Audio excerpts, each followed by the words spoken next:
କୁନି କୁନି ପିଲାମାନେ ଆଜିର ଗପ ଆରମ୍ଭ କରିବା। ଠିକ୍ ଅଛି, ମନ ଦେଇକି ଶୁଣିବ।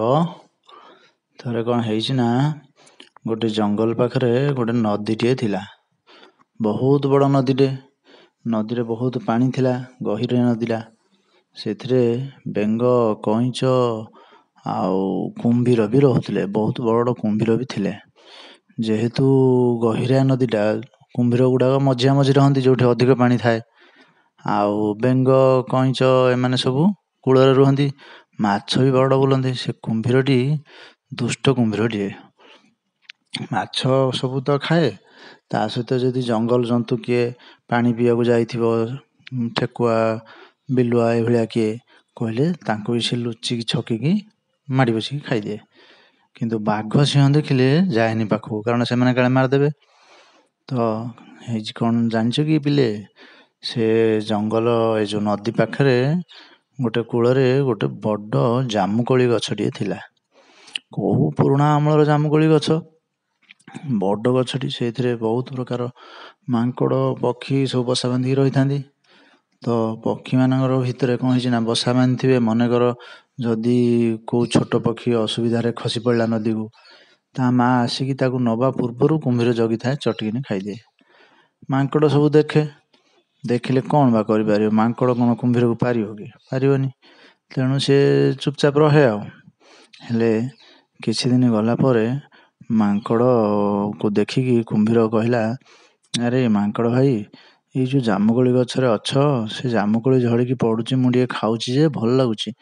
କିନ୍ତୁ ଭଲ ଭଲ କୋଳି ତ କାହିଁ ପଡ଼ୁନି, ସବୁ ପଚା ସଢ଼ା ଗୁଡ଼ା ଝଡ଼ିକି ପଡ଼ୁଛି। ତୁମେ ଟିକେ ଭଲ କୋଳି ମୋତେ ଦିଅନ୍ତନି? ମାଙ୍କଡ଼ କହିଲା, ହଁ ଦେବି ଯେ, ତୁ ତ ଦୁଷ୍ଟଟା ଆଉ, ତୁ ତ ଖାଲି ମାଂସ ଖାଉଛୁ ଆଉ। ନା ନା, ମୁଁ ଖାଲି ଭଲ ଜାମୁକୋଳି ଯଦି ଦେବ ମୁଁ ପେଟେ ପେଟେ ଖାଇବି, ମୁଁ କାହିଁକି ଆଉ ମାଂସ ଖାଇବି? ମୁଁ କାହିଁକି କେଉଁ ପକ୍ଷୀ ପଶୁକୁ ଟାଣିବି? କହିଲେ ମାଙ୍କଡ଼ କ'ଣ କହିଲା, ହଉ ଠିକ୍ ଅଛି, ତୁ ଟିକେ କୂଳକୁ ଆସେ। କୂଳକୁ ଆସିଲେ ମାଙ୍କଡ଼ ଯେଉଁ ଡାଳଟାରେ ବେଶୀ ଜାମୁକୋଳି ଥିବ, ସେଇ ଡାଳ ଉପରେ ଟିକେ ଡିଆଁ ଢିପା କରିଦେବ। ଡିଆଁ ଢିପା କଲେ ଜାମୁକୋଳି ସବୁ ଝଡ଼ିବ। ଝଡ଼ିଲେ କୁମ୍ଭୀର ଖାଇବ, ଖାଇକି ଖୁସିରେ ଯିବ। ତ ମାଙ୍କଡ଼ ସହିତ ଆସ୍ତେ ଆସ୍ତେ ତାର ବନ୍ଧୁତା ହେଇଗଲା। ମାଙ୍କଡ଼କୁ ସବୁଦିନ ଆସିବ ସକାଳୁ, ସେ ମାଙ୍କଡ଼ ଝାଡ଼ିବ, କୁମ୍ଭୀର ତାର ଖାଇଦେବ, ଶାନ୍ତିରେ ପଳେଇବ। ମାଙ୍କଡ଼ ବି ଖୁସ, ଭାବିଲା ଯାହା ହଉ ମୁଁ ଟିକେ ପରିଶ୍ରମ କରୁଛି ବୋଲି ସେ କୁମ୍ଭୀରଟା ଆଉ କେଉଁ ପଶୁ ଜନ୍ତୁକୁ ତ ମାରୁନି।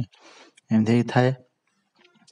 ବେଳେବେଳେ କ'ଣ ନା, ମାଙ୍କଡ଼ ଡାଳରେ ବସିଥିବ, କୁମ୍ଭୀର ଆସିକି ତା ତଳେ ବସିଥିବ, ଦୁନିଆ ଗପସପ ହେବେ।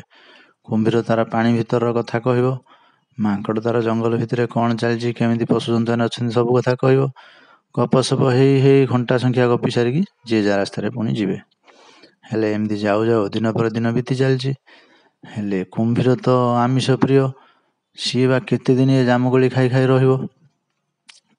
ସିଏ ମନେ ମନେ ଚିନ୍ତା କଲା ଯେ ଯଦି ଜାମୁକୋଳି ଗୁଡ଼ାକ ଏତେ ମିଠା ଲାଗୁଛି, ତାହେଲେ ମାଙ୍କଡ଼ ତ ସବୁଦିନ ଜାମୁକୋଳି ଖାଉଛି, ତାର କଲିଜା ତ ଆହୁରି ବହୁତ ମିଠା ହେଇଥିବ, ତାକୁ କେମିତି ଖାଇବି? ହେଲେ ମାଙ୍କଡ଼ ତ ଚାଲାକ, ସେ କେବେ ତଳକୁ ଆସୁନି, ସବୁବେଳେ ଡାଳ ଉପରେ ଡିଆଁ ଢିପା କରୁଛି, ଖାଇବି କେମିତି? ଏମିତି ଭାବି ଭାବି ସେ କ'ଣ ନା ଗୋଟେ ପ୍ଲାନ୍ କଲା। ଯାଇକି ଦିନେ ମାଙ୍କଡ଼କୁ କହିଲା, ମାଙ୍କଡ଼ ଭାଇ, ଆଉ ସବୁ ଜାମୁକୋଳି ତ ମୁଁ ଖାଉଛି, ଦିନେ କ'ଣ ହେଇଛି ନା, ବହୁତ ଜାମୁକୋଳି ଦେଇଥିଲ, ମୁଁ କିଛିଟା ଖାଇଲି, ଆଉ କିଛିଟା ଆମ ଘରକୁ ନେଇକି ଗଲି। ଘରେ ମୋ ସ୍ତ୍ରୀ ଖାଇଲା ଜାମୁକୋଳି, ଖାଇକି ଭାରି ମିଠା ଲାଗିଲା, କହିଲା ତ ଡେଲି ଡେଲି ମୁଁ କିଛିଟା ତା ପାଇଁ ନେଇଯାଉଛି। ଆଉ ଆଜି ଜାଣିଛ କ'ଣ ହେଇଛି? ମାଙ୍କଡ଼ କହିଲା, କ'ଣ? ନା, ମୋ ସ୍ତ୍ରୀ କହିଛି, ଆଉ ସେ ମାଙ୍କଡ଼ ଭାଇ ଏତେ ସୁନ୍ଦର କୋଳି ସବୁଦିନ ପଠାଉଛନ୍ତି, ତାଙ୍କୁ ତ ଆମେ କିଛି ଦେଉନେ, ତାଙ୍କୁ ଗୋଟେ ଦିନ ଆମ ଘରକୁ ଡାକ, ତାଙ୍କୁ ଟିକେ ଖାଇବାକୁ ପିଇବାକୁ ଦେବା, ଖୁସି କରିକି ଛାଡ଼ିବା। ମାଙ୍କଡ଼ କହିଲା, ଏମିତି କଥା? ନା, ହଁ। ନା, ହଉ ଠିକ୍ ଅଛି, କାଲି ଆଡ଼କୁ ଯିବା ଆଉ, ଆଜି ତ ମୁଁ ଖାଇସାରିଲିଣି, କାଲିକି ଯିବା ଆଉ। କୁମ୍ଭୀର ତାର ହଉ ଠିକ୍ ଅଛି କହିକି ପଳେଇଲା।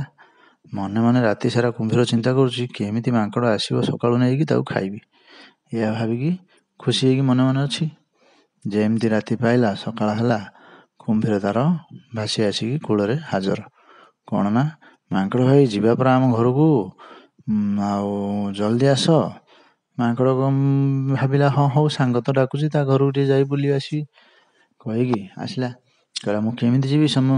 ତମ ଘର କେଉଁ ପାଣି ମଝିରେ ଯେ? ନା, ଏ ମୋ ପିଠିରେ ବସୁନ, ମୁଁ ପହଁରେଇକି ନେଇଯିବି, ସେଇ ମଝିଆ ମଝି, ସେ ପାଖାପାଖି ତ ଆମ ଘରଟା, ଆଉ ଦେଖିଦେବ ଆଉ। ମାଙ୍କଡ଼ କହିଲା, ହଉ ମାଙ୍କଡ଼ ତାର କୁମ୍ଭୀର ପିଠିରେ ବସିଲା। କୁମ୍ଭୀର ପହଁରିକି ଚାଲିଲା ପାଣି ଭିତରକୁ। ମାଙ୍କଡ଼ ଟିକେ ଟିକେ ଡରୁଥାଏ ଯେ ଶଳା ମୋତେ ପାଣି ଭିତରକୁ ନେବ ଯେ ମୁଁ କେମିତି କ'ଣ କରିବି, ମୋତେ ପହଁରା ଆସୁନି, ଏସବୁ ଭାବୁଥାଏ। କିନ୍ତୁ ବସିଲା। ଯାଇକି ଯେତେବେଳେ ପାଣି ନଦୀର ମଝିଆମଝି ହେଲା, ଯେଉଁଠି ବହୁତ ଗଭୀର ପାଣି, ସେଇ ପାଖାପାଖି ମାଙ୍କଡ଼ କହିଲା, ଆରେ କୁମ୍ଭୀର ଭାଇ, ଆଉ କେତେ ରାସ୍ତା, ମ ଏତେ ପାଣି ଭିତରେ କୁଆଡ଼େ, ସେପଟେ କୂଳ ଦେଖାଯାଉନି, ଏପଟେ କୂଳ ଦେଖାଯାଉନି, ଇଏ ଭିତରେ ମୋତେ ଡର ମାଡ଼ିଲାଣି। ଚାଲ ଚାଲ, ତମ ଘରକୁ ପଛେ ଯିବା, ଚାଲ ଆମ ଘରକୁ ଆଗେ ପଳେଇବା, ଗଛ ଉପରକୁ ଟିକେ ପଳେଇଲେ ମୋତେ ଶାନ୍ତି। କୁମ୍ଭୀର ସେତେବେଳକୁ ପୁରା ମଝିଆମଝି ପହଞ୍ଚିଲାଣି। କୁମ୍ଭୀର ଦେଖିଲା ଏଠୁ ମାଙ୍କଡ଼ ଆଉ ଯାଇପାରିବନି। କୁମ୍ଭୀର କହିଲା, ଆରେ ମୂର୍ଖ ମାଙ୍କଡ଼, ତୁ କି ଆଉ କୁମ୍ଭୀର ଆମ ଘରକୁ ଯିବୁ? ତୋତେ ମାରିକି ମୁଁ ଏଠି ତୋ କଲିଜା ଖାଇବି। ଯଦି ଜାମୁକୋଳି ଏତେ ମିଠା ତୁ ସବୁଦିନ ଖାଉଛୁ, ତୋ କଲିଜା ତ ବହୁତ ମିଠା ହେଇଥିବ। ମାଙ୍କଡ଼ ଛାନିଆ ହେଇଗଲା। କହିଲା, ଆରେ ଏଇଟା ଦଗାବାଜଟା, ଇଏ ତ ସାଙ୍ଗ ନୁହଁ, ସାଙ୍ଗ ନାଁରେ ଏଇଟା ଧୋକା ଦେଉଛି। ସିଏ ତାର ମନେ ମନେ ଗୋଟେ ପ୍ଲାନ୍ ଚିନ୍ତା କଲା। ଚିନ୍ତା କରିକି କହିଲା, ଆରେ କୁମ୍ଭୀର ଭାଇ, ତୁ ଯଦି ଏଇ କଥା ତୁ ମୋତେ ଆଗରୁ କହିଲୁନି। ନା କାହିଁ ଆଗରୁ କ'ଣ କହିଥାନ୍ତି? ନା ଆରେ ମୋର କଲିଜାଟା ବା ମୁଁ ଗଛରେ ରଖିଦେଇକି ଆସିଛି, କୋରଡ଼ ଭିତରେ, ଯାକୁ ଯତ୍ନରେ ରଖିକି ଆସିଛି। ତୁ ଯଦି କହିଥାନ୍ତୁ ମୁଁ ନେଇକି ଆସିଥାନ୍ତି। ଆଉ ତୁ ଏଇ କଥାଟାକୁ ଏତେ ବାଟ ବୋହିକି ଆଣିଛୁ। ନା ତାହେଲେ କ'ଣ କରିବା? ନା ନେଇ ଚାଲୁନୁ, ମୋତେ କୂଳକୁ ନେଇ ଚାଲିଲେ ମୁଁ ସେ କଲିଜାଟା ଦେଇଦେବି, ତୁ ଖାଇବୁ। କୁମ୍ଭୀର ବୋକା କହିଲା, ଆଚ୍ଛା ଠିକ୍ ଅଛି। ପୁଣି ବାହୁଡ଼ିକି ଆସିକି କୂଳକୁ ପହଞ୍ଚିଲା। କୂଳକୁ ପହଞ୍ଚିକି ମାଙ୍କଡ଼କୁ କହିଲା, ଗଲ ମାଙ୍କଡ଼ ଭାଇ, ଗଲୁ ଜଲ୍ଦି ଗଲୁ, କଲିଜାଟା ଆଣିବ।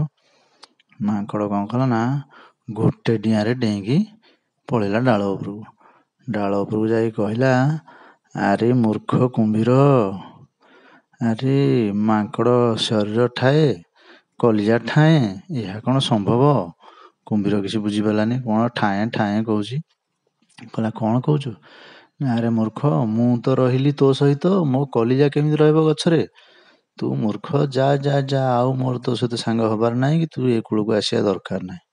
କହିକି ଡିଆଁ ମାରିକି ମାଙ୍କଡ଼ ପଳେଇଲା।